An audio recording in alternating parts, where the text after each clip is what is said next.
I can't stand my dad anymore. One day over 10 years ago, my dad rushed home and hid in his room without a word. Minutes later, that layabout from our village turned up carrying a kitchen knife. He yelled my dad's name, demanding to be let in. My mom blocked the doorway and asked what the trouble was. I grabbed a hoe and stood right behind her, ready to swing it at him if he tried to break in. The man was drunk and wouldn't explain a thing. He only wanted to hunt my dad down and kill him. Because of the noise, nearly every villager gathered outside our house.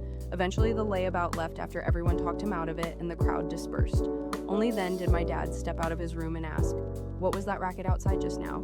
My mom said, "Manzai's out to kill you. How could you not know?" "But why? I have no idea. I didn't even hear Manzai was here." My mom and I were speechless. Neither of us believed he hadn't heard everything that just happened, and we couldn't believe someone would want him dead for no reason at all. But we didn't say anything. Last month, we got into a screaming match. The whole thing started because he asked me to help him fix his phone. I tried several approaches, but it still wouldn't work.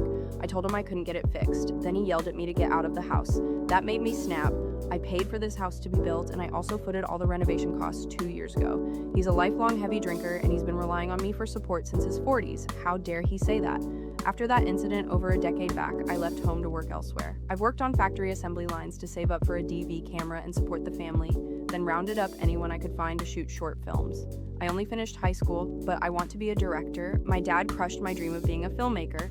I hadn't been to a film course or worked on set, so my work was crappy. I went back to working in factories. After years, I was ready to shoot my second short film, but on the first day of shooting, my dad had a stroke from years of heavy drinking. I quit the crew and went home to take care of him in the hospital for a month. This drained all the shooting money and left me in debt. From then on, I had to save every penny for his medical care and to support the family. My mom stayed home to take care of him. I had not much money and time left to put into shooting short films anymore, let alone a feature film.